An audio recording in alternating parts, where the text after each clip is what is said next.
Parlons du contexte géopolitique en, en Iran, docteur. Nous sommes au 13e jour donc, de la guerre en Iran et la fragilité du détroit d'Ormuz et aussi le canal de Suez font grimper les tensions sur les marchés pétroliers, mais aussi sur le commerce mondial. Docteur, quelles conséquences du conflit sur le continent africain? Quelles conséquences du conflit sur les États africains? Déjà, l'Afrique n'est pas partie donc à ce conflit. C'est le premier des constats que nous pouvons établir. Nous ne sommes pas partis à ce conflit qui est en train de s'internationaliser. D'abord entre les États-Unis, Israël et l'Iran, puis étendu désormais aux pays du Golfe, tous producteurs de pétrole et de gaz. L'Afrique, ne participant pas directement à, à ces hostilités, j'allais dire, va quand même évidemment être impactée positivement ou négativement par justement les conséquences du conflit en cours, ce qui est évident. Parce que la guerre ne fait pas toujours des heureux. La guerre peut faire des heureux, mais aussi peut faire des malheureux. Alors, dans le cas de l'Afrique, évidemment, une crise à nos portes, aux portes de l'Afrique de l'Est, n'est pas forcément une bonne nouvelle pour le trafic maritime, pour les pays notamment de la Corne de l'Afrique, pour les importations africaines qui se font également en majorité par bateau. Alors, cela va forcément fragiliser l'économie mondiale et donc par ricochet l'économie africaine. De plus, pour certains pays africains importateurs de pétrole, on se trouverait être impacté justement par une absence importante quasiment du quart de pétrole dans le monde qui ne sortirait plus du détroit d'Ormuz. Alors, D'accord. en tant qu'avantage s'il en existait, il y a aussi des pays producteurs africains de pétrole. On pourrait se dire que cette crise-là ouvrirait la voie à une industrialisation par substitution aux importations du monde arabe que nous n'aurions plus. Autrement dit, on pourrait se contenter, par exemple, de la production de pétrole africaine par des États africains connus, le Nigeria, l'Algérie, l'Angola, le Soudan. Et donc, Alors, finalement, vous employez le terme se contenter. Pourquoi se contenter? ben, on peut se contenter parce que nous ne sommes pas suffisamment producteurs de pétrole. Vous savez, le monde consomme 100 millions environ de barils par jour. Selon le World Oil Statistic, on consomme environ dans le monde entier 100 millions de barils jour. Les pays du Golfe, donc dont le pétrole transite par le détroit d'Ormuz, produisent à eux seuls presque 20 millions de barils jour. Donc, même pour pallier cette absence de pétrole, il faut savoir que l'Afrique produit globalement, selon les statistiques, entre 7 et 8 millions de barils jour. Donc, vous voyez que 7 ou 8 millions de barils jour ne pourront pas, n'est-ce pas, en un mois, 2 mois, 3 mois, permettre de combler, par exemple, le vide laissé par la production pétrolière des pays du Golfe.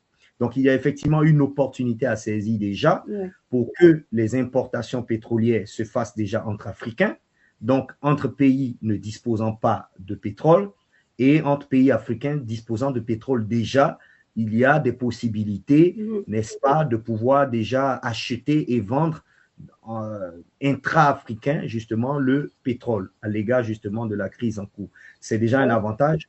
Ce que je voulais relever, c'est que même malgré la crise, il y a des problèmes en Afrique qui font que la production pétrolière ne peut pas suffire non plus à combler le vide qui sera créé justement par l'absence de production dans les pays du Golfe. Pourquoi? Parce que parfois dans certains pays africains, les infrastructures pétrolières sont encore vieillissantes avec des capacités limitées. Donc, c'est quelque chose qui empêche justement de briser ce plafond de verre qui permet véritablement aux Africains de pouvoir compter, de pouvoir peser de manière importante dans la production pétrolière journalière mondiale. On a aussi des problèmes d'instabilité interne comme au Nigeria, qui sont des facteurs freinants justement pour une exploitation pétrolière optimale. On a aussi des manques d'investissement au Congo, par exemple, ou ailleurs. On a des puits Ouais.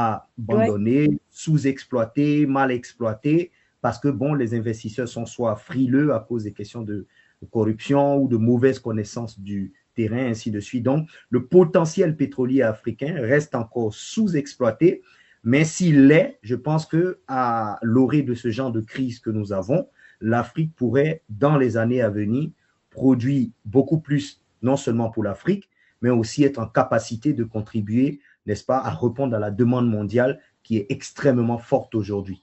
Et l'Afrique, malheureusement, même en temps de paix, ne produit que 8 millions de barils de jour.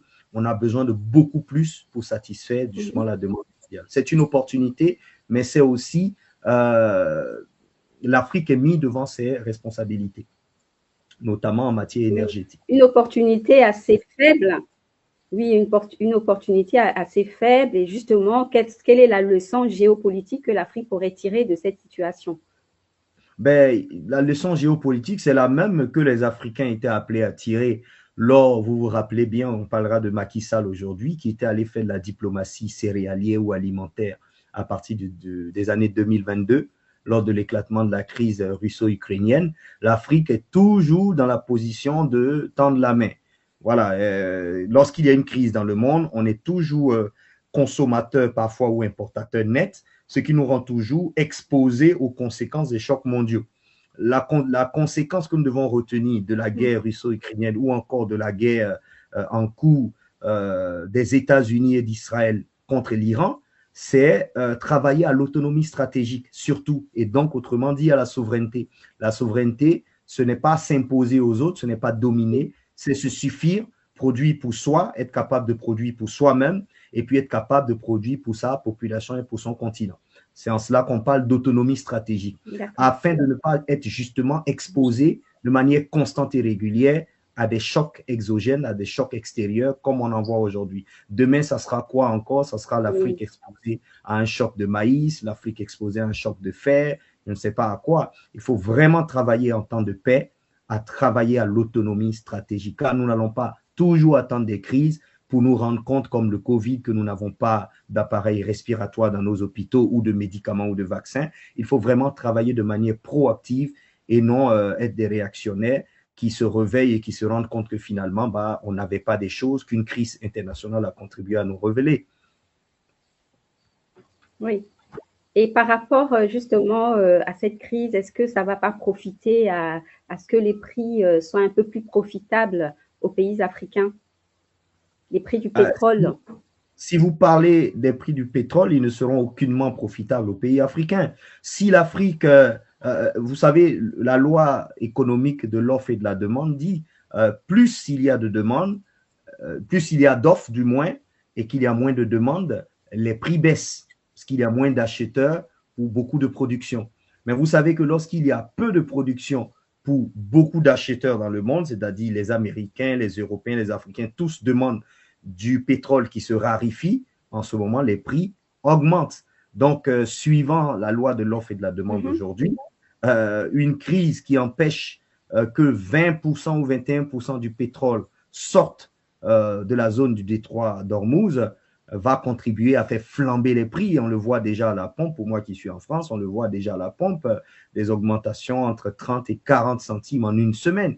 Cela est insupportable. Pour Mhm. l'Afrique, qui est aussi parfois importatrice de produits pétroliers, parfois raffinés, les prix vont s'en Oui, ressentir.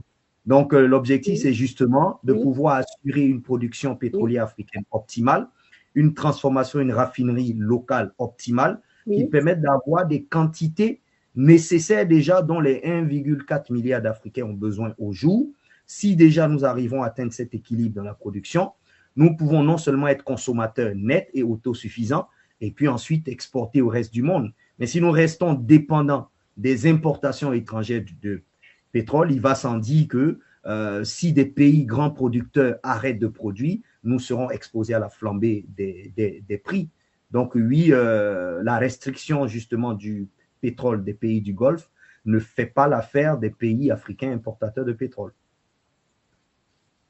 euh, ne fait pas l'affaire des pays importateurs des pétrole. Pourtant, beaucoup pensent le contraire, Mais fait docteur l'affaire des Brouillard. pays exportateurs, peut faire l'affaire des pays exportateurs de pétrole. Voilà. Mais pour les pays qui n'ont pas de pétrole, une hausse des prix va forcément leur créer Les des pays problèmes. exportateurs, pardon. Et exportateurs, évidemment, nous avons des pays africains, docteur Koya. Bien sûr, ce que j'ai dit tout à l'heure, on a le Nigeria, l'Angola, l'Algérie, la Libye, Oui, Ghana, le Congo, le Gabon. Je vous ai dit que par jour, dans le monde, on consomme environ 100 millions de barils jour. L'Afrique, mais ce n'est sur pas les 100 suffisant millions, en tout cas, dans tous les cas. voilà, c'est pas suffisant. L'Afrique produit environ 7 millions de barils jour. Et le détroit d'Ormuz, les pays autour de ce détroit produisent à eux seuls 20% de ces 100 millions, donc environ 20 millions de barils jour. C'est-à-dire que si aujourd'hui, dans ces pays, le pétrole ne sort pas du tout, le monde entier aura besoin de 20 millions de tonnes, 20 millions de barils jour. Mais l'Afrique ne pourrait qu'en produire 7 millions. Donc même l'Afrique Et ça, a l'Afrique ne cette peut pas le production. produire. Et l'Afrique, en ce moment, actuellement, ne parvient pas encore à dépasser ne serait-ce que les 10 millions de barils jour. Donc, ce qui veut dire que si ces pays arabes arrêtent de produire, l'Afrique ne pourra pas combler la demande de ces pays, la demande mondiale que ces pays remplissaient autrement. Donc, il y a justement ce besoin-là de pouvoir s'équiper, de recevoir des investissements conséquents pour produire justement davantage en Afrique.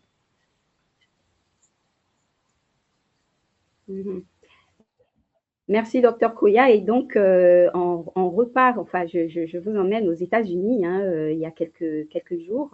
Certains propos attribués à Stephen Miller, conseiller politique proche de Donald Trump, ont fait polémique après avoir évoqué l'idée d'un retour de l'influence européenne sur ces anciennes colonies. Comment vous interprétez ce type de discours dans le contexte géopolitique actuel? Je ne sais pas, ce n'est pas un discours nouveau. C'est juste que la parole, selon les cycles de temps, c'est un tout petit peu plus libéré encore aux États-Unis. Mais dans tous les cas, je pense que depuis 1492, il y a une boîte de Pandore qui a été ouverte 1492, c'est la découverte des Amériques par les Européens. Ça sera aussi à partir de là le début de l'esclavagisme, le début de l'exploitation des peuples amérindiens, africains. Jusqu'à ce jour, même si l'esclavage et la colonisation ont pris officiellement fin, les séquelles culturelles, les stéréotypes, les complexes de supériorité, finalement, n'ont jamais disparu dans le monde. Cette classification des humains selon la couleur de peau n'a vraiment jamais disparu. À cause du langage de bois, certains ont essayé de parler dans le politiquement correct, en essayant d'arrondir les bords. Mais aujourd'hui, Donald Trump et son régime suprémaciste ont aidé à la libération de la parole raciste, de la parole suprémaciste. C'est juste, les gens se sentent davantage libérés de dire ce qu'ils veulent dire. Ce que je veux dire ici, c'est que les Africains n'ont pas à pleurnicher sur ce que les gens disent. Parce que généralement, c'est ce que nous pensons de nous qui doit importer aujourd'hui. Puisque cette manière de voir le monde avec une telle arrogance n'est pas nouvelle. Cela date, comme je vous l'ai dit, donc du 15e siècle déjà jusqu'à ce jour. Donc, on n'attend pas le consentement forcément des autres pour se qualifier d'humain. Cependant, aujourd'hui, c'est le conseiller de Donald Trump à qui on attribue ses propos. Mais qu'est-ce qu'un conseiller face à un président? Parce qu'un président porte la parole de l'État. Il est l'État, il est l'incarnation de la parole de l'État. Le président a dit beaucoup pire que ce qu'a dit, que ce qu'aurait dit son conseiller. Rappelez-vous, lors de son premier mandat, président Donald Trump, à l'époque, disait déjà, qualifiait déjà les pays africains de pays de merde. Et je cite, donc en guillemets, ce n'est pas diplomatique, ce n'est pas courtois, ce n'est pas respectueux. Et c'est d'ailleurs les seuls pays qui héritent de ce genre de qualificatif. Rappelez-vous aussi, lors de son deuxième mandat, lorsqu'il arrive, avec la crise migratoire telle qu'il la qualifie d'invasion des migrants aux États-Unis, qu'il a poussé d'ailleurs à tuer ses propres compatriotes blancs. C'est un peu ça la bêtise humaine aussi, de vouloir cacher sa haine par des arguments farfelus. Rappelez-vous, lorsqu'il parlait des migrants somaliens sur Twitter, parce qu'il aimait bien tweeter, je crois qu'en 2025, il les qualifiait de déchets venus de pays de Med. Non seulement il recidivait finalement son manque de respect, ou je veux dire sa haine, sinon même son racisme vis-à-vis des Africains, et cette fois-ci, il qualifiait des ressortissants d'un pays africain, notamment la Somalie, de déchets venus de pays de merde. Donc, quand le président, il le dit, on ne peut pas en attendre mieux de ses conseillers qui, je le rappelle, travaillent pour le président, sont rémunérés par lui et sont à sa solde. Donc, ce n'est même pas un discours choquant ni étonnant pour moi parce que la parole suprémaciste est libérée. Ce que je voulais rajouter pour finir, c'est que malheureusement, cette conception suprémaciste, raciste aux États-Unis qui est libérée, il n'y a pas de langue de bois à avoir sur cela, engendre malheureusement des actions. Donc, le suprémacisme reste encore une idéologie. Tant qu'elle reste une idéologie et qu'elle reste dans la mémoire ou dans la conscience de ceux qui l'adoptent, il n'y a pas de problème. Mais lorsqu'elle est mise en action, elle engendre ce qu'on appelle l'impérialisme. Elle engendre ce qu'on appelle le colonialisme. Elle engendre ce qu'on appelle l'interventionnisme au Venezuela. Elle engendre ce qu'on appelle l'annexionnisme, des volontés d'annexer au Groenland ou encore des volontés d'intervenir en Iran. Parce qu'on intervient parce que nous sommes les meilleurs. Nous sommes au sommet. Il y a de quoi s'inquiéter, docteur Koya. Oui, mais bien sûr, il y a de quoi s'inquiéter. Et il y a de quoi s'inquiéter et de s'inquiéter. Parce que le problème aujourd'hui, c'est que même quand on s'inquiète, on ne peut que dénoncer quand on est faible. Vous voyez, l'Iran aujourd'hui est en train de résister devant une forme d'injustice internationale. Et si l'Iran a tenu aujourd'hui, après 13 jours, ben c'est bien parce que l'Iran avait au moins une puissance militaire, parce que le monde l'a abandonné. L'Iran fait ce qu'elle peut devant les attaques injustes quand même des États-Unis et de l'État d'Israël, en violation complète du droit international. Et vous me rejoindrez sur mes analyses peut-être pessimistes, mais que j'ai eu à déjà avoir cette chaîne, sur la réelle politique. Aujourd'hui, malheureusement, la souveraineté n'a plus de sens. Ça reste un droit. J'avais parlé de capacité de puissance finalement, parce que personne n'écoute la voix du droit. C'est le chaos, c'est la chienlit à l'époque à l'échelle internationale. L'ordre international de 1945 est totalement renversé aujourd'hui. C'est-à-dire que essayer de reproduire le schéma que subit l'Iran par rapport à un pays africain. Si les États-Unis décident d'attaquer le Nigeria pour son pétrole aujourd'hui, lequel des pays africains pourra venir au secours du Nigeria? Et pour moi qui suis croyant, on va dire remercions Dieu qu'ils n'ont pas encore eu cette idée. Ou la RDC, par exemple. Ou la RDC. Et comme je dis, je suis croyant, remercions Dieu qu'ils n'y pensent pas. Parce que c'est quoi la prochaine étape? C'est le continent le plus faible, malheureusement, militairement, et le plus exposé. Si aujourd'hui, ils ont échoué en Iran ou ailleurs, et qu'ils ont besoin justement pour vivre, puiser les ressources des autres, l'Afrique pourrait être une terre justement sur laquelle il peut avoir encore un nouveau consensus de Berlin 1885 pour dire, dans tous les cas, 200 ans après, ils sont restés sauvages et nous avons de toutes les façons la supériorité sur eux. Allons-y, recolonisons et prenons leurs ressources parce que ça reste encore le continent le plus riche du monde jusqu'à preuve du contraire. Donc oui, nous sommes exposés et ces déclarations sont non seulement culturellement dangereuses parce qu'elles instillent constamment le venin raciste, suprémaciste, mais de la proclamation de ces propos à l'action, il n'y a qu'un pas. Il n'y a qu'un pas. On nourrit progressivement le venin et puis ça, un matin, on se lève, on se dit, bon, le fruit africain est mûr, allons le couper. Mais j'espère qu'ils ne franchiront jamais ce Rubicon de se dire, ben, ce qu'on a fait dans les pays arabes, l'exploitation dont ils ont été victimes, on ne va pas en faire de même pour les pays africains. Voilà. Nous allons parler maintenant diplomatie, organisation internationale, comme vous l'avez déjà commencé à l'évoquer en CD général de l'ONU. Selon vous, que le Sénégal pourrait avoir sur le plan diplomatique et sur le plan justement national? Ah oui, par rapport à l'élection en tout cas la candidature de Macky Sall, c'est bien ça, au poste de secrétaire général des Nations Unies. J'espère que vous avez bien compris ma question. Je vais la reprendre.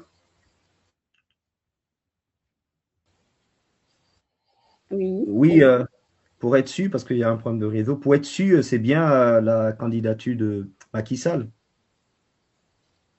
Exactement. Oui. Au poste de secrétaire général de l'ONU, une candidature qui n'est pas portée par son pays. Et quelle portée internationale et quelle lecture pour le Sénégal sur le plan national et diplomatique? Bon, je vais d'abord faire une analyse rationnelle et ensuite vous dire précisément et sincèrement ce que j'en pense. J'espère que ça vous va. Ça me va, ça nous convient très bien. Très bien. On sait que Macky Sall, c'est un ancien président de la République. Donc, il y a l'ossature qui va avec. Pas de souci. C'est aussi un ancien président de l'institution régionale africaine, l'UA. Pas de souci. On peut encore s'en accommoder. C'est aussi lui, d'ailleurs, j'ai rappelé, qui, sous son mandat africain, donc de président de l'UA, était allé négocier la diplomatie alimentaire pour l'Afrique afin que la Russie, notamment, puisse ouvrir ses greniers de céréales pour les pays africains qui en souffraient. Voilà, on s'est moqué d'une part, mais aussi certains ont salué cette diplomatie d'autre part. Donc, on se rappelle qu'il a été quand même aussi, en tout cas, son mandat a été émaillé par les grandes périodes de tension internationale. On peut le lui reconnaître qu'il a navigué en eau trouble. Cependant, il faut rappeler que ce poste de secrétaire général des Nations Unies est attribué suivant des critères qui sont réservés notamment à des représentants de pays, justement comme le Sénégal, qui ne sont pas des grandes puissances. C'est un peu des clauses implicites. Voilà, on ne va pas accorder le poste de secrétaire général aux grandes puissances parce qu'elles ont déjà non seulement le droit de veto, elles sont dotées de l'arme atomique. Donc, pour contenter un peu tout le monde dans une sorte de justice distributive internationale, on va laisser la place de SG à des pays qui n'ont peut-être pas de représentants en tant que membres permanents pour essayer de rassurer tout le monde. Donc, le Sénégal, effectivement, est un pays qui peut postuler pour un candidat à ce poste.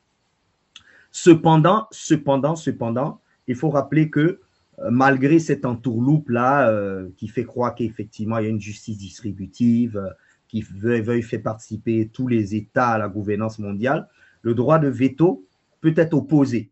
C'est-à-dire que même si Macky Sall est désigné, un pays pourrait donc utiliser son droit de veto pour contester sa nomination. Et puis l'autre problème, il n'est pas soutenu, je ne sais pas si c'est à 100%, mais il n'est pas soutenu concrètement par son pays, jusqu'à preuve du contraire. Alors que la candidature, effectivement, pour avoir du poids, doit être portée par une volonté nationale, commune. Vous voyez, c'est important. Alors, pourquoi cela? Parce qu'on sait que Macky Sall traîne des cartes derrière lui. Il a été président. Est-ce qu'il a des chances, Dr Koya, malgré ça? C'est-à-dire? Je n'ai pas compris votre question. Est-ce qu'il aurait une chance quand même d'accéder à ce poste malgré tout ce que vous venez de décrire? C'est ce que je vais dire. Une chance. Je ne suis pas décideur, je ne sais pas. Pour moi, d'une part, je voulais vous donner mon avis personnel. Il faut que l'Afrique arrête de chercher ce genre de poste déjà. Sauf pour des raisons symboliques ou en tout cas pour créer des postes de fonctionnaires. Ça nourrit toujours des familles. Donc, je ne suis pas contre cela. Un poste de secrétaire, un poste à l'ONU, ça nourrit des familles, ça crée des postes. Ça permet en tout cas de créer des emplois pour des pays africains. C'est le seul avantage que je trouve à cela. Vous connaissez ma position par rapport à l'ONU. Lorsqu'en fin d'année 2025, je vous disais que l'ONU était appelée à disparaître, peut-être à exister de nom, mais à être vidée de sa coquille. Aujourd'hui, aujourd'hui, l'environnement international ne me donne aucunement tort. Et puis, je suis plus que convaincu en réalité. Alors, on parle d'un conseil de paix de Donald Trump, on parle d'une ONU dont le conseil de sécurité est lui-même totalement incapable d'arrêter aucun conflit dans le monde depuis 2022. Jusqu'à ce jour, encore la crise en cours. Militer pour avoir un Africain secrétaire général, tout comme militer pour avoir une place de membre permanent, semble sclérosé, semble dépassé, anachronique. Ce sont des choses qu'il fallait avoir il y a 15-20 ans. En fait, c'est totalement dépassé. C'est comme si vous voulez habiter dans la plus belle maison du quartier, qui était belle il y a peut-être 15 ans. Mais aujourd'hui, la maison est qualifiée de maison qui était la plus belle. Aujourd'hui, il y a des chiens, il y a des excréments dans la maison, il y a tout. Et vous dites, bon non, mais je veux quand même cette maison pour le prestige. Mais ça reste un fantasme quand même. Voilà, oui, ça devient un fantasme et ça devient finalement une absence de lecture diplomatique et géopolitique profonde. Parce que l'ONU est dépassée. Et là, on veut quand même aller habiter une maison dépassée juste pour assouvir finalement notre frustration parce que nous avons été écartés de ce système. Il faut oublier ce système. Il faut consacrer notre travail et notre volonté à la construction de la souveraineté des États africains qui, travaillant ensemble, vont faire naître une souveraineté africaine, panafricaine beaucoup plus réelle. C'est en ce moment-là que l'Afrique n'aura pas à forcer pour quoi que ce soit. Elle parlera et elle s'imposera parce qu'elle est ce qu'elle est, tout simplement. Mais être faible comme nous le sommes, être aussi dépendant financièrement, technologique comme nous le sommes, et aller frapper à la porte d'organisations qui sont vouées à mourir, pour moi, même s'ils remplissaient tous les critères, pour moi, aujourd'hui, ça n'a aucun sens de chercher à lutter pour avoir des postes au Conseil de sécurité de l'ONU parce qu'il n'existe plus, sinon il est totalement vide, de la même manière qu'il est totalement inutile de se battre pour avoir un poste de secrétaire général de l'ONU parce que c'est sclérosé, c'est dépassé, ça n'a même plus de sens en réalité. Donc, en réalité, ce n'est pas moi qui choisis les secrétaires généraux. Il a peut-être ses chances, mais je ne pense même pas aussi qu'il ait vraiment ses chances s'il n'est pas totalement soutenu par son pays. Il traîne des casseroles également derrière lui. Il a fait des déclarations économiquement fausses, une dette déclarée à 75% du PIB par lui, mais qui a été réévaluée à plus de 80% du PIB par les présidents, le président et son premier ministre Sonko, qui ont démasqué des fausses déclarations de dette, qui ont aussi dénoncé des fausses déclarations de déficit budgétaire. Macky Sall et son gouvernement avaient décrété ou déclaré un déficit budgétaire de 4% du PIB, alors qu'en réalité, le déficit était entre 7 et 8% du PIB. Donc, avec toutes ces casseroles qu'il traîne, avec aussi le déni démocratique qui a eu lieu, parce qu'avant qu'il ne parte, l'arrestation des prisonniers, des morts, un déni démocratique, il y a des casseroles qu'il traîne qui, pour moi, ne réluisent pas, en tout cas, son image. Donc, d'une part, je ne suis pas du tout pour que l'Afrique court derrière ses postes aujourd'hui, et d'autre part, je ne suis pas non plus pour que Macky Sall brigue ce poste. Poursuivre, on parle des élections internationales. Que pensez-vous de la candidature de la RDC par la candidate Madame Juliana Amato Lumumba, qui est la fille de Lumumba? Et elle sera au poste de secrétariat général de l'OIF face à la sortante, Madame Louise Mushikiwabo, la rwandaise. Et qu'est-ce que vous voyez dans tout ça? Quels sont les enjeux diplomatiques qui se jouent autour de cette élection prévue au Cambodge cette année, en novembre de cette année? Bon, déjà, la candidate de la RDC, donc Juliana Lumumba, c'est la candidate du plus grand pays francophone du monde, donc la RDC, plus de 100 millions d'habitants. Louise Mushikiwabo, la candidate donc présentée par le Rwanda qui n'est plus tout à fait un pays francophone, parce que le Rwanda déjà, par rapport à ses divergences diplomatiques profondes avec la France, avait donc adhéré d'ailleurs au Commonwealth. Donc, c'était justement pour solidifier ou en tout cas renouer les relations cordiales, diplomatiques avec le Rwanda, que la France avait d'ailleurs soutenu l'élection en 2018 de Louise Mushikiwabo. Alors, la France aujourd'hui, déjà, première analyse, se trouve à la croisée des chemins. Est-ce qu'il faut continuer à faire la part belle à un État qui n'est plus tout à fait francophone, le Rwanda, et puis aller véritablement dans le sens d'une francophonie qui tienne compte des dynamiques à l'intérieur justement du bloc francophone international. Les dynamiques, c'est que l'Afrique est aujourd'hui le continent de la francophonie, en tout cas de pays francophones par excellence. Et la RDC est parmi ces pays le plus grand pays francophone au monde. La logique voudrait que finalement, l'Afrique, en tout cas, si elle doit continuer à participer aux instances de la francophonie, puisse jouer un rôle primordial, car c'est finalement cette Afrique-là qui a plus de 60% participe aujourd'hui à la francophonie et donc fournit des locuteurs de français dans le monde.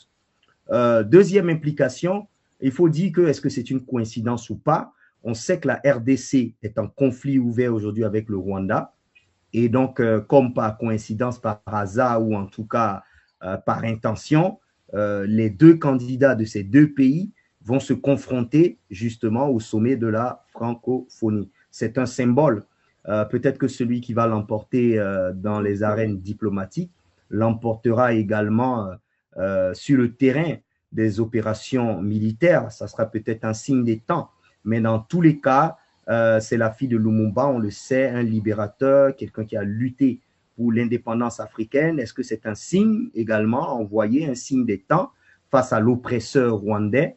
L'avenir nous le dira. Mais dans tous les cas, c'est vrai aujourd'hui que la RDC, grand pays francophone, présente un candidat, il sera difficile de lui dénier finalement ce droit. Autrement, la francophonie, comme beaucoup le pourfendent, resterait un nid en fait d'hypocrisie.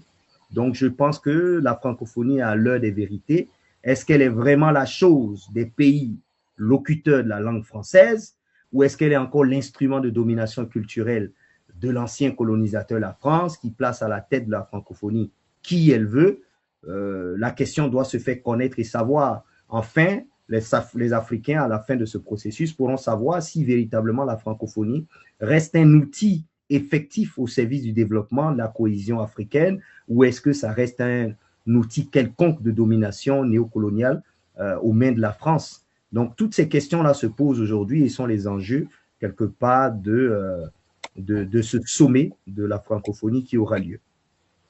Bien, nous vous avons entendu. Nous allons aller sur un autre volet. On va parler de démocratie et de l'élection, avec le cas de l'élection présidentielle en République du Congo. Vous connaissez un peu le contexte. Oui. C'est un président sortant tout puissant, face visible, peu structuré. Peut-on parler dans ce cas-là de démocratie dynamique sans une opposition forte et structurée, Dr Kouya? En réalité, comme je vous le disais aussi lors de l'une de nos émissions, il y a la démocratie et il y a la vertu démocratique, la pensée démocratique, la démocratie endogène. À vouloir copier bêtement des systèmes dont on n'a même pas envie de mettre en œuvre, qu'on n'a pas du tout envie de mettre en œuvre, en réalité, ce sont très souvent des formes de parodie démocratique ou encore de despotisme démocratique, comme le disait, je crois que c'était Talleyrand, despotisme démocratique. Organiser une élection ne sera jamais le signe d'une démocratie suffisante. Organiser une élection, c'est un attribut d'un système démocratique, mais l'élection n'est pas la démocratie. Parce que pour qu'il y ait démocratie, il faut qu'il y ait pluralité, il faut qu'il y ait liberté, il faut qu'il y ait fraternité, il faut qu'il y ait volonté, il faut qu'il y ait équilibre, il faut qu'il y ait une redistribution juste des moyens pour tout le monde afin que le débat soit équitable. Certains parleront encore de démocratie substantive qui ne se limite plus seulement à des artifices comme des élections, mais qui, dans la profondeur même du système, respire la liberté, respire la droiture, la justice. Et c'est ce qui manque en principe dans tous nos systèmes africains. Le président Denis Sassou Nguesso, il est au pouvoir depuis 1997, il faut le rappeler. Est-ce que quand il n'y a pas d'alternance démocratique de 1997 jusqu'en 2026, on peut parler d'ouverture démocratique ou de système démocratique? La question se pose. La démocratie, ce n'est pas seulement les élections, mais c'est aussi l'alternance. Après, je ne dis pas qu'il faut qu'il y ait forcément d'alternance. La question aussi se pose. Oui. Oui. La question aussi se pose sur la légitimité d'un tel candidat. Oui, dont la victoire semble acquise. Le débat. On a assisté à une campagne sans véritable débat d'idées. Est-ce que cette victoire pourrait être légitime? C'est ce que je dis, c'est-à-dire que elle ne peut pas être légitime s'il n'y a pas d'adhésion populaire, parce que la légitimité vient de la souveraineté populaire. Ce que la majorité veut accorde la légitimité. Mais comment saurait-on si la majorité a appuyé un choix pour lequel l'expression populaire n'aurait pas été libre?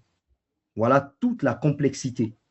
Donc, en réalité, tant que l'expression populaire n'est pas libérée, tant que la liberté d'expression n'est pas garantie, tant que la pluralité des opinions n'est pas exposée, n'est pas représentée, on ne peut pas parler de système démocratique. Autrement, si le Congo n'est pas prêt pour la démocratie, il n'y est pas obligé. Il faut juste changer la constitution et puis opter pour un régime monarchique ou un régime de chefferie. Ça sera beaucoup plus cohérent. Ce qu'il ne faut pas faire, parce que je ne vais pas rentrer dans le fond, mais c'est quand même une leçon que je veux donner quand même à tous nos dirigeants.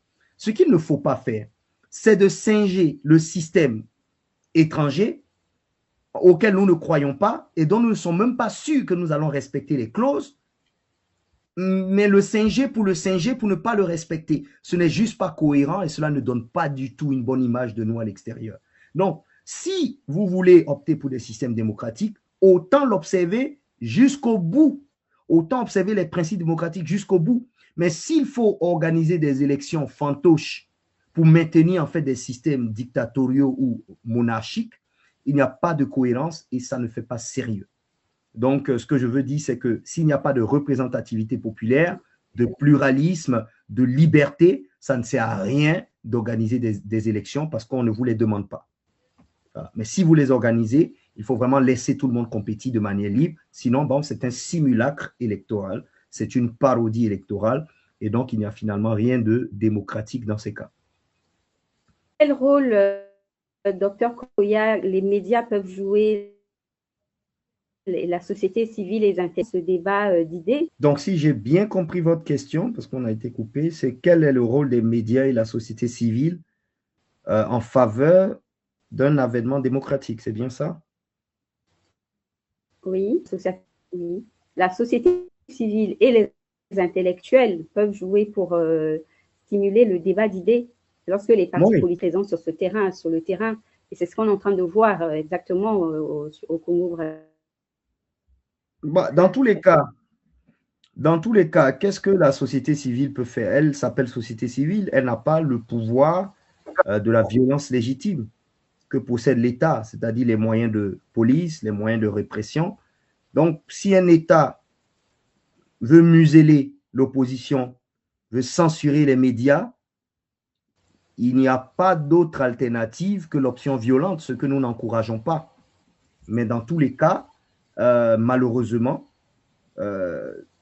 si les gouvernements ne laissent pas libre l'expression populaire, elle ne pourra pas s'exprimer. On va assister à des emprisonnements d'intellectuels qui souhaitent se prononcer en faveur du pluralisme.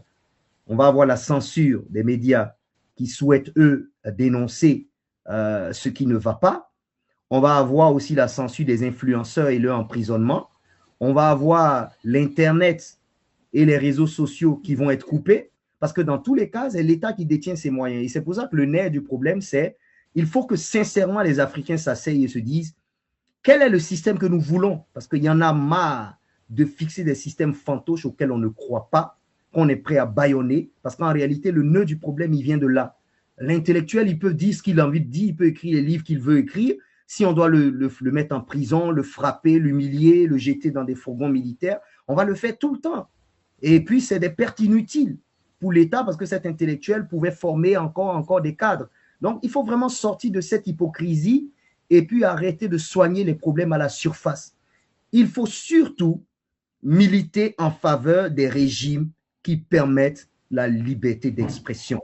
Une liberté d'expression non pas désordonnée, mais une liberté d'expression productive. Il faut laisser les forces vives, les femmes, les hommes, les enfants, tous ceux qui ont des choses intéressantes à dire, le dire, tous ceux qui ont des idées novatrices à donner, à les donner.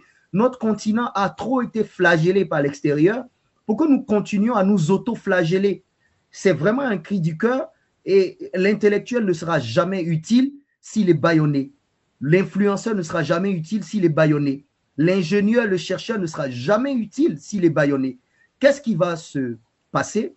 Ils vont commencer à se taire et à se comporter comme des lâches au détriment finalement de la déontologie journalistique pour les médias, au détriment de la déontologie de la science pour les professeurs à l'université, les chercheurs, et tous vont se ranger finalement derrière le régime en place. Il y a un verset biblique que j'aime bien qui dit « L'oppression rend le sage insensé ».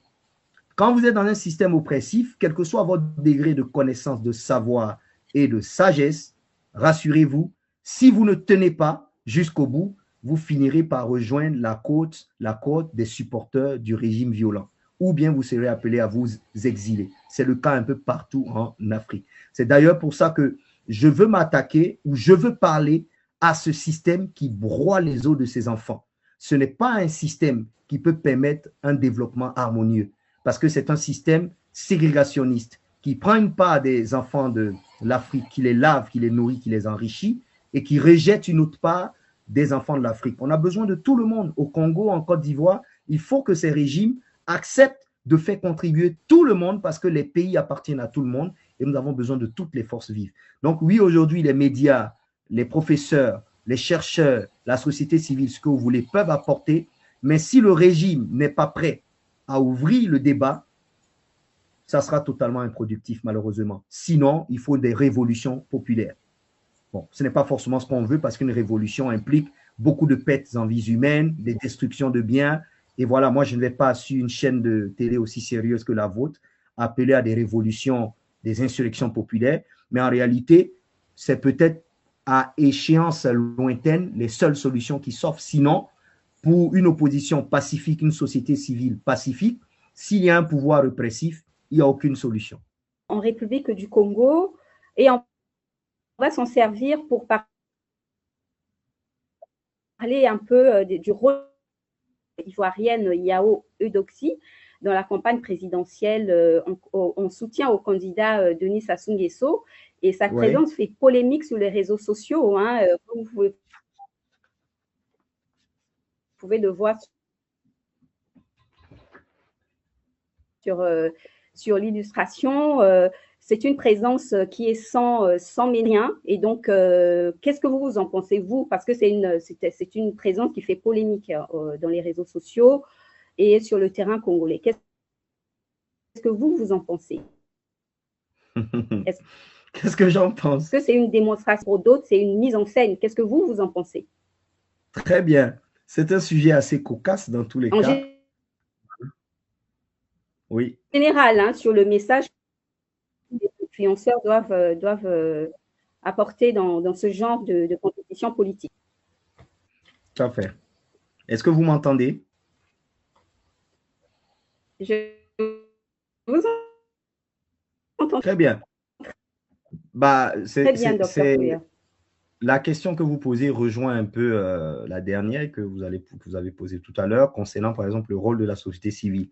Elle, on peut considérer qu'elle fait partie de la société civile africaine, peut-être pas congolaise, ivoirienne, mais de la grande société civile africaine. Vous voyez, cette société civile se cherche. Voilà, c'est une influenceuse, elle vit de ses contenus, elle vit de ce que ses followers lui donnent et elle vit aussi effectivement de ses spectacles.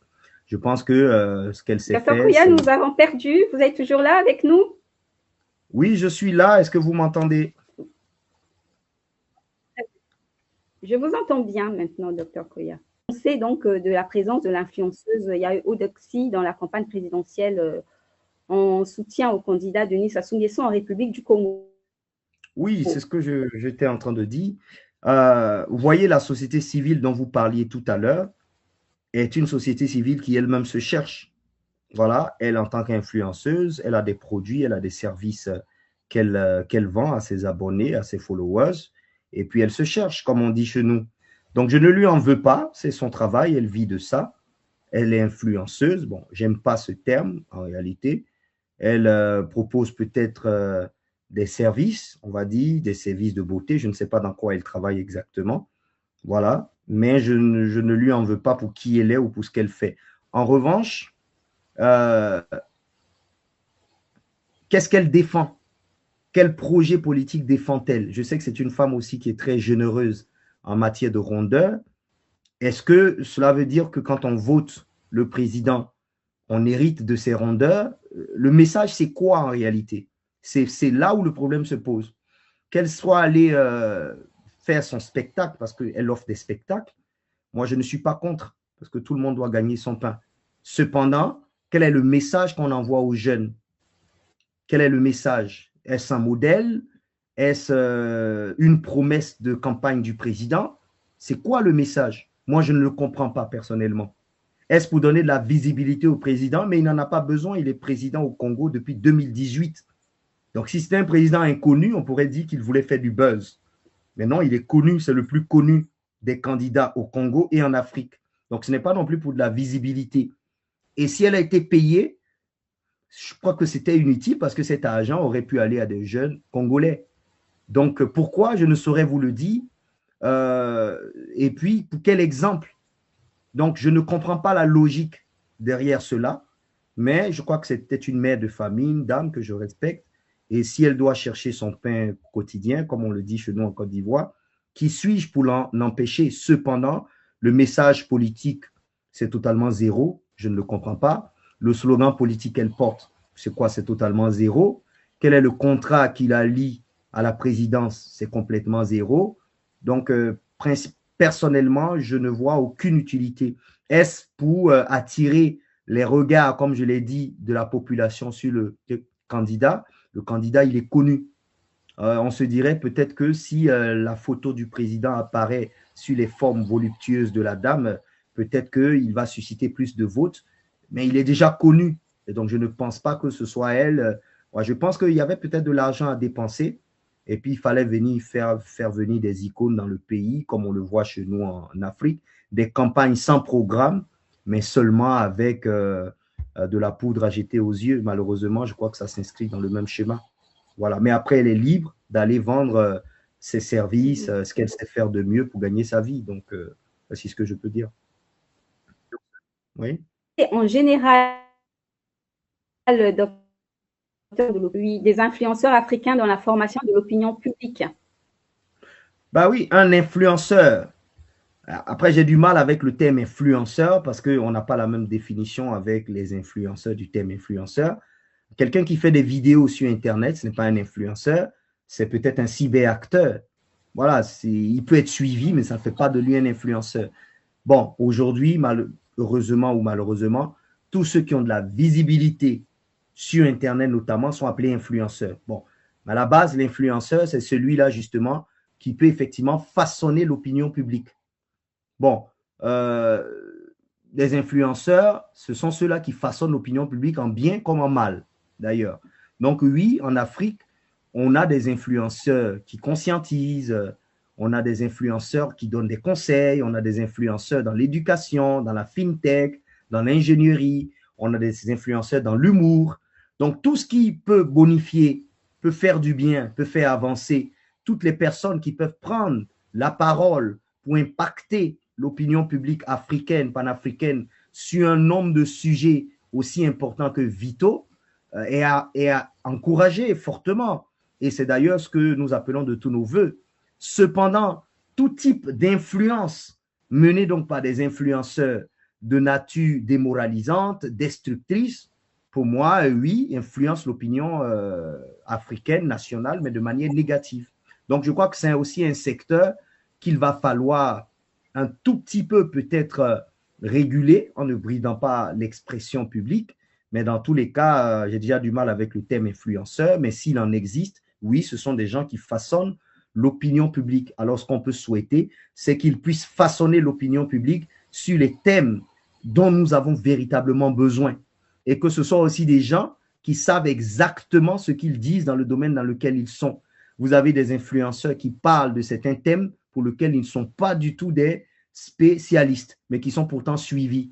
Donc, ils peuvent façonner l'opinion publique, mais de quelle manière? Donc, il faut façonner l'opinion publique. J'encourage ceux qui le font et qui prennent le temps pour le faire, mais façonner l'opinion publique avec expertise et de la bonne manière, peu importe le domaine dans lequel nous évoluons. C'est ce que je peux dire. Parce que pour moi, façonner peut être négatif ou positif. Donc, il faut façonner l'opinion publique en tant qu'influenceur de manière positive surtout, selon les besoins et les problématiques prégnantes africaines. Mmh. D'accord. Alors, docteur Koya, nous allons rester en Côte d'Ivoire, hein, comme on parlait de l'influenceuse ivoirienne. Alors, pour vous, la Côte d'Ivoire, le Macron au Palais de l'Élysée, le 24 février, et la Côte d'Ivoire aussi a une salon international de l'agriculture. Nous avons parlé de la restitution du tombeau dans la continuité. Quel langage stratégique et diplomatique cela peut traduire pour l'Afrique et pour le monde? Est-ce que la Côte d'Ivoire est la nouvelle champion d'une diplomatie d'influence, docteur Koya? Bon, déjà, on va pas non plus monter sur les grands chevaux. Je suis ivoirien, vous le savez, mais je ne vais pas parler par chauvinisme. La Côte d'Ivoire fait son bout de chemin. Aujourd'hui, l'actualité, la diplomatie internationale ne tourne pas autour de la Côte d'Ivoire, elle tourne autour des grandes crises mondiales. Mais il faut apprécier les petits pas qui sont faits par les petits pays, entre guillemets.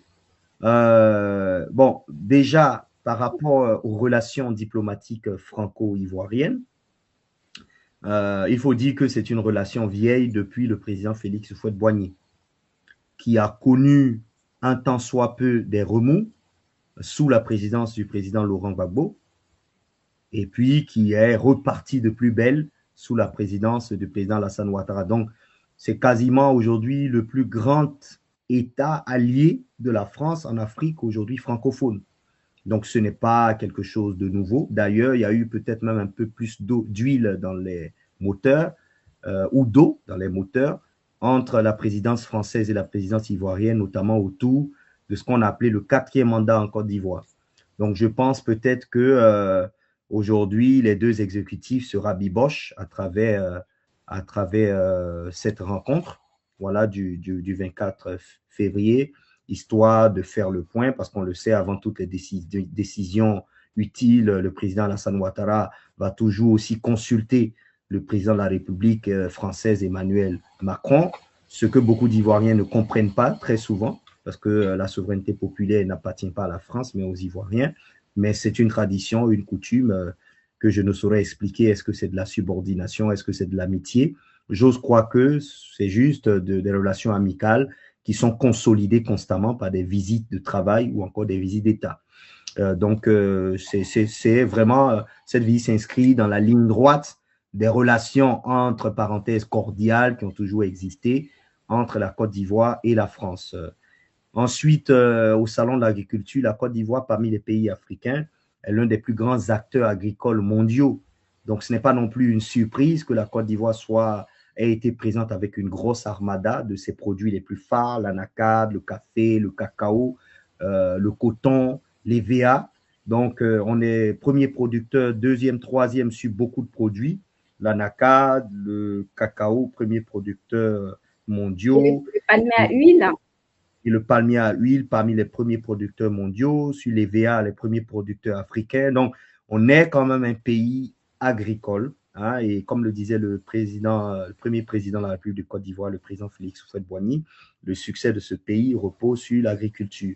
L'agriculture fait rapporter à ce pays encore aujourd'hui entre 50 et 60% des recettes de devises, ce qui n'est pas négligeable, contribue de manière importante au PIB, contribue aussi à l'emploi rural. Donc, c'est vraiment un secteur phare que la Côte d'Ivoire s'engage à présenter au reste du monde. D'ailleurs, dans le pays, il y a aussi un vrai début de transformation locale de ces produits d'exportation. Cependant, vous savez, là, il y a un scandale aujourd'hui sur le cacao, justement, en Côte d'Ivoire, qui montre que finalement, tout n'est pas rose, tout n'est pas blanc, justement, dans le pays premier producteur de cacao, qu'il y a des efforts, des régulations, de transparence, de meilleures transformations locales, notamment au sujet de ce produit phare de la Côte d'Ivoire. Mais oui, la Côte d'Ivoire fait très bonne figure au Salon international de l'agriculture. Ma prière, c'est que le Salon de l'agriculture organisé en Côte d'Ivoire, qui est déjà un grand salon, soit un salon encore plus grand du niveau du Salon de l'agriculture en France, pour que, bon, on n'ait pas forcément toujours les échos de la participation d'un État africain à un salon européen, que ce soit l'écho le plus grand, mais que ce soit la participation d'États européens ou d'autres États du monde à des salons africains qui soient aussi retentissants à travers le monde. Mais oui, la Côte d'Ivoire a fait bonne figure à ce salon international de l'agriculture, comme à l'accoutumée d'ailleurs. Donc, cela est à féliciter. Parlant du tambour, cela rejoint un tout petit peu la thématique, la problématique de tambour parleur, le talking drum. Cela rejoint la problématique donc de la reconnaissance des crimes et des vols coloniaux, mais aussi de leur restitution. Quand on reconnaît un crime et un vol colonial, ben, la conséquence logique, c'est la réparation ou la restitution. Et dans le cas des biens, c'est la restitution. Cela fait suite également à la restitution des biens volés. au Bénin et un peu partout dans le monde par les anciennes puissances coloniales. La Côte d'Ivoire retrouve son tambour parleur. J'espère que ce n'est pas un énième coup symbolique, que ce tambour ira dans un musée aménagé à ce sujet et que l'histoire de ce tambour parleur sera expliquée aux enfants, qu'il va faire partie véritablement de la mémoire nationale et qui sera un objet du récit national, d'appropriation de l'histoire nationale, et que ce ne sera pas simplement une restitution pour les caméras, pour dire, ben, regardez, on a pris le tambour, c'est bon, et le jeter quelque part, je ne sais pas où, comme nous avons l'habitude de ne pas valoriser nos mémoires, nos traditions et ce qui est à nous et qui est positif. Donc, j'espère que ça ne sera pas simplement un coup de com', mais que ça sera véritablement le début d'une vraie souveraineté culturelle, mémorielle et patrimoniale. Voilà ce que je pouvais dire justement sur cela. Et bon, dans le thème de langage diplomatique, oui. Et ça intervient après oui. la restitution justement des œuvres d'art au Bénin. Oui, mais c'est un processus logique. C'est un processus logique. Lorsqu'on reconnaît qu'on a spolié, qu'on a volé des œuvres religieuses, culturelles, ethniques, à un moment donné, il faut les restituer, tout simplement. Donc, c'est normal que ça s'inscrive dans cette ligne droite. C'est tout simplement, on redonne à autrui ce qu'on lui a pris. Donc, ça serait plutôt illogique que la Côte d'Ivoire ne demande pas à la suite du Bénin. On aurait cru finalement à une servitude volontaire. Mais si aujourd'hui, l'ex-colonisateur reconnaît qu'il a spolié, qu'il a volé certains biens, de gré ou de force, eh bien, aujourd'hui, ce qui est normal, c'est qu'on puisse demander la restitution et que dans la ligne droite de la restitution au Bénin, qu'il en soit de même pour la Côte d'Ivoire, ce qui est totalement, somme toute, normal. Docteur Koya, pardon, nous allons au terme de l'émission.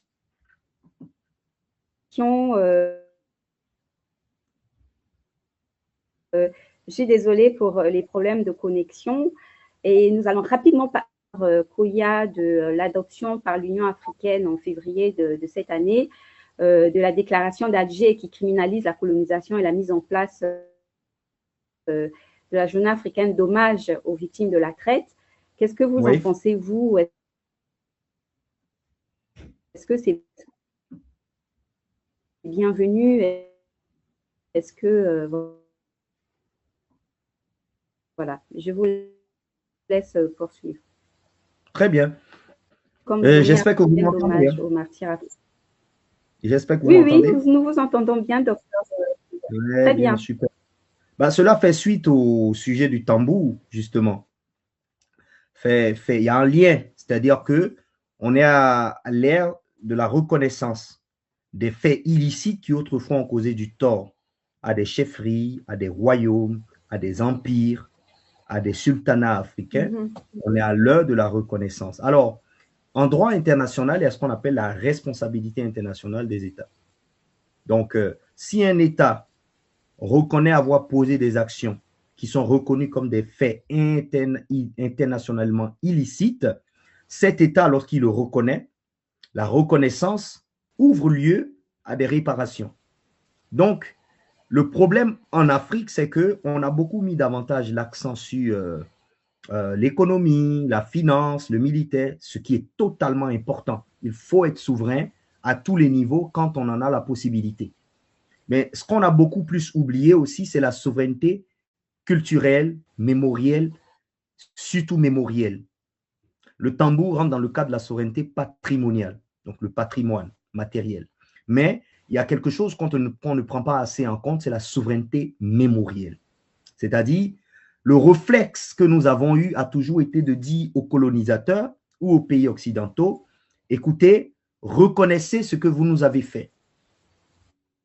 Aujourd'hui, avec cette déclaration qui a été prise par l'UA, que je salue, même si elle n'est qu'une déclaration et que bon, les moyens de contrainte ne sont pas encore connus, je salue cette déclaration dans la mesure où l'Afrique a toujours attendu que ce soit les autres qui reconnaissent son histoire, qui écrivent son histoire ou qui fassent sa mémoire, à l'exception des grands historiens, Cheikh Anta Diop, Joseph Kiki, Zerbo, tous nos grands dévanciers qui ont travaillé jusqu'à rédiger l'histoire générale de l'Afrique. Je ne peux pas tous les citer, mais dans la plupart des cas, dans l'imaginaire populaire, il fallait toujours attendre la validation, l'assentiment de l'ex-colonisateur pour tenir un récit africain pour vrai. Alors, c'est bien de ne plus attendre la criminalisation de la colonisation ou de l'esclavage par la France, par l'Allemagne, par les États-Unis, pour que les Africains s'approprient eux-mêmes leur propre histoire et qu'ils puissent dire tel acte que nous avons subi est criminel, tel autre acte que nous avons subi est criminel, nous le reconnaissons comme tel et nous le criminalisons. Voilà le caractère inédit aujourd'hui. Et c'est cela la nouveauté qui est fortement encouragée. Parce qu'à la base, vous rappelez-vous les lois de 2000 et 2005 en France qui avaient tablé sur les aspects positifs de la colonisation en France. Cela a fait tout un débat en Afrique. Mais comment il peut y avoir une loi sur les aspects positifs de la colonisation? Donc, on avait tout le temps l'oreille sur ce que les autres disent de nous. Aujourd'hui, c'est nous qui prenons des lois pour criminaliser l'esclavage, pour la qualifier comme crime contre l'humanité premier. Nous n'allons pas attendre que d'autres fassent le récit pour nous. Nous criminalisons la colonisation qui implique l'ethnocide, c'est-à-dire le meurtre de la culture d'autrui, qui implique l'annexion, prendre de force le territoire de l'autre, qui implique les violations, les travaux forcés, le code de l'indigénat. Tout ça, nous décidons de le criminaliser parce que c'est comme ça que nos ancêtres, nos parents l'ont vécu. Et nous avons le droit de qualifier des actions dont nous avons été victimes. Voici le signe fort, voici le symbole fort que nous envoyons. Nous n'avons plus besoin de résolution, de recommandations internationales, mais l'Afrique peut très bien exprimer les douleurs qu'elle a ressenties et qualifier les faits dont elle a été victime. Voici en fait la symbolique la plus importante et la plus inédite. Une fois qu'on a dit ça, que nous avons criminalisé, qualifié, nous pourrons maintenant adopter des mesures de rétorsion, des sanctions contre des pays qui vont faire du négationnisme. Vous voyez? Là, c'est intéressant parce que l'Afrique désormais criminalise la colonisation, criminalise l'esclavage. Mais tout autre pays, chez nous ou ailleurs, qui va tenir des propos minimisant la colonisation, minimisant l'esclavage, sera aussi passible de poursuites judiciaires. En ce moment, nous prenons nos destins entre nos mains devant nos tribunaux. Si les tribunaux internationaux ne sont pas accessibles, devant les tribunaux africains. Un individu étranger à l'Afrique ou même africain qui aura tendance à minimiser ou à nier les crimes coloniaux ou les crimes esclavagistes pourrait être poursuivi parce que désormais, l'Afrique a décidé de criminaliser ce dont elle a été victime. Après, je ne veux pas verser dans le fanatisme. Il ne faudrait pas non plus que cette criminalisation empêche une liberté de recherche, qu'il y ait des scientifiques qui disent qu'à l'époque de l'esclavage, certains royaumes africains aient contribué. Il y a de la vérité scientifique à l'intérieur. Donc, il ne faudrait pas non plus que cette criminalisation empêche le débat scientifique. Mais ce que je dis, c'est que l'Afrique a le droit tout à fait de criminaliser les faits dont elle a été victime et de poursuivre les personnes qui en sont des négationnistes. C'est surtout ça. Aujourd'hui, nier la Shoah est passible de peine pénale dans plusieurs pays du monde parce que c'est un crime contre l'humanité. Mais aujourd'hui, de même, nier la colonisation des Africains, nier l'esclavage des Africains, doit aussi pouvoir être passible de punition et de sanctions. Donc, c'est tout à fait normal et c'est en cela que j'encourage fortement, je félicite d'ailleurs et je prie que nous nous dotions des moyens justement pour pouvoir punir des actes de négation sur les affres de la colonisation en Afrique et des actes de négation sur l'esclavage que les Africains ont subi durant des siècles. Donc, c'est d'ailleurs salvateur.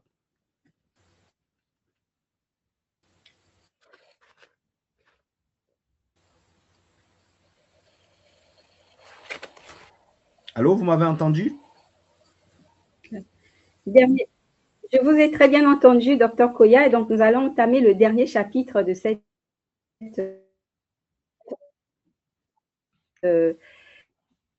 émission, hein, parsemée de problèmes de connexion de mon côté, de femmes et de droits des femmes. Et de Dr Koya, on parle de plus en plus de masculinité positive. Et comment renforcer cette masculinité positive, ce concept-là, Oui, dans la bon, diplomatie et la politique, et écoutez, comment le concept de... renforcer encore la place de la femme. Très bien. Est-ce que vous m'entendez avant que je ne réagisse? Vous m'avez compris? Oui, très bien, je vous ai bien compris. Très bien, docteur Pouya. Bon, là, Très la bien. masculinité positive, qu'est-ce que c'est déjà? C'est un concept d'abord occidental, hein, développé au début, à la fin des années 90, donc par des chercheurs comme Michael Kimmer, Gary Becker, qui définissaient la masculinité positive, et je cite, comme des mécanismes qui permettent à l'homme, par une forme d'autorité qu'il détient, de garantir la liberté, la libre expression de la femme et l'égalité des genres. Donc, c'est affirmer sa masculinité, mais permettre à la femme de s'exprimer. Finalement, pour les Africains, ce n'est pas un concept nouveau.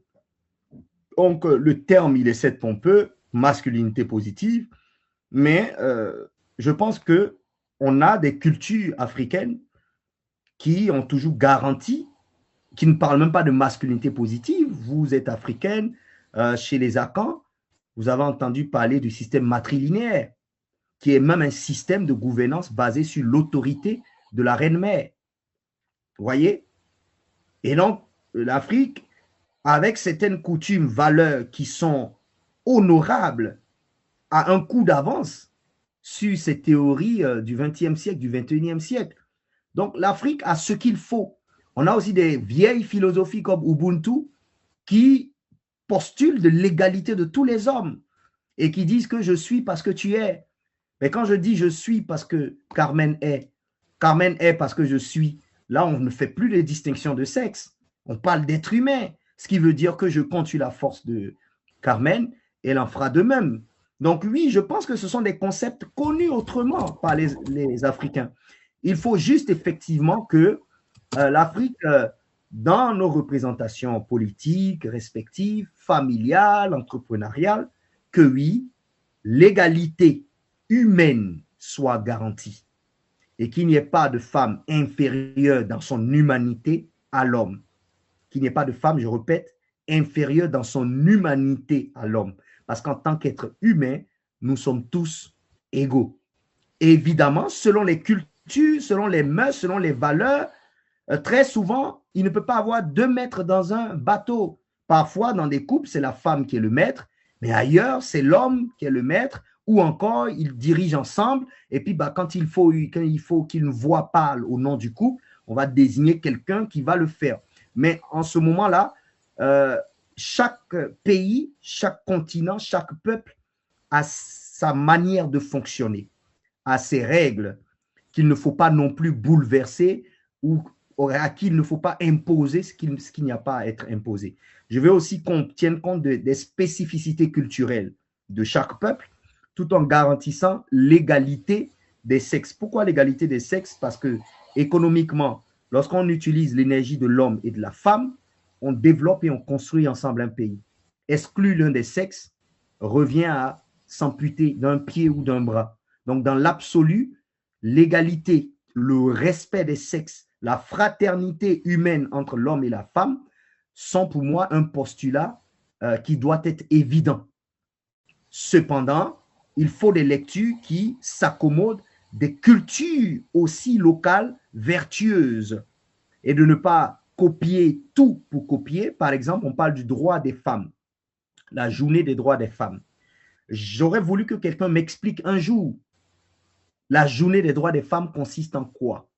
Consiste en la liberté d'expression, consiste en la liberté de travailler, en la liberté de faire le choix de leurs époux. En tout cas, une liberté, une égalité, très bien les droits. Mais vous savez que une femme en Arabie Saoudite qui vit avec une aisance matérielle parfois même supérieure à une femme aux États-Unis, les droits qu'elle revendique ne seront pas les mêmes qu'une femme en France revendique.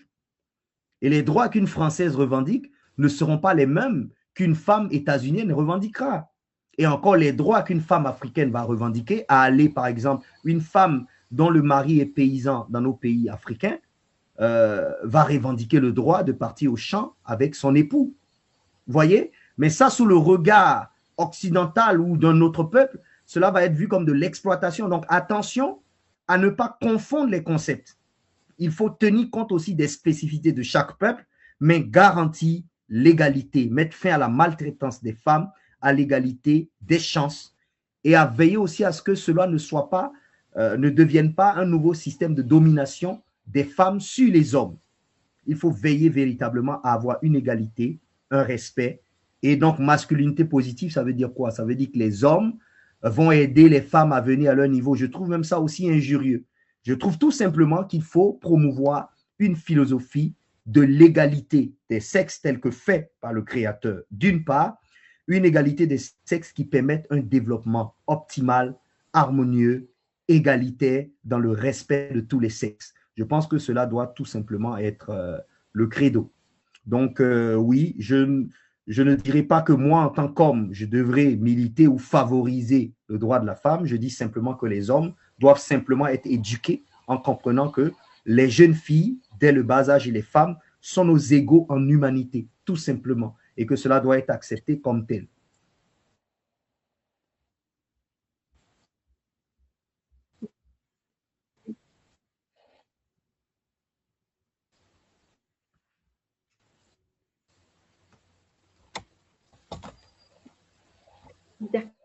Allô? D'accord. Merci à cette édition parce que j'ai d'énormes problèmes de connexion. Je vous comprends de manière entrecoupée. Et donc, j'espère que vous m'entendez. Je vous dis merci. C'est la fin de l'émission, Docteur Koya. Merci pour ces Merci. Merci, Carmen. éclairages Merci précieux. beaucoup. Je rappelle que vous êtes à vous tous de nous avoir suivis pour ce décryptage en direct avec des perturbations Internet. Nous vous demandons pardon pour ça, nos excuses. Et donc, à très bientôt pour un prochain numéro 3 en Afrique. Merci.